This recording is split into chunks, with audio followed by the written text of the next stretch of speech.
Today's reading is 1 Samuel 21 through 24. David's life turned upside down.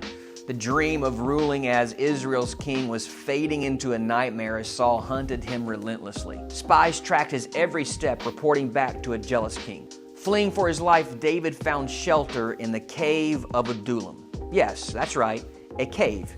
Not a palace, but a damp, dark hole. Who could imagine Israel's giant slayer hiding out in a cave? But he wasn't alone, thankfully. His father, Jesse, and his brothers joined him. Perhaps like any father, Jesse might have urged David, "Come home, son. Let's sort this stuff out over a meal and let's forget all of this king business." But David may have felt a mix of comfort and shame seeing his brothers and his father. But truth be told, they needed David just as much as he needed them. Others came to the cave too. Scripture records, "And everyone that was in distress, and everyone that was in debt, and everyone that was discontented gathered themselves unto him. And he became a captain over them, and there were with him about 400 men." The distressed, the debtors, and the discontented, they all flocked to David. He didn't turn them away either for their struggles. No, he took these weary souls and shaped them into something more.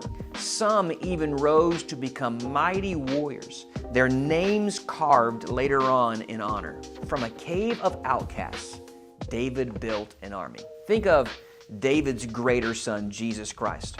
Who would have thought the king of Israel would hang on a cross and lie in a tomb? Like David, he faced rejection from his own. Yet the writer of Hebrews says, "For it became him, for whom are all things, and by whom are all things, in bringing many sons unto glory, to make the captain of their salvation perfect through sufferings."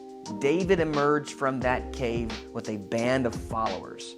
Jesus rose from the tomb as the captain of salvation for the distressed, the in debt, and the discontented.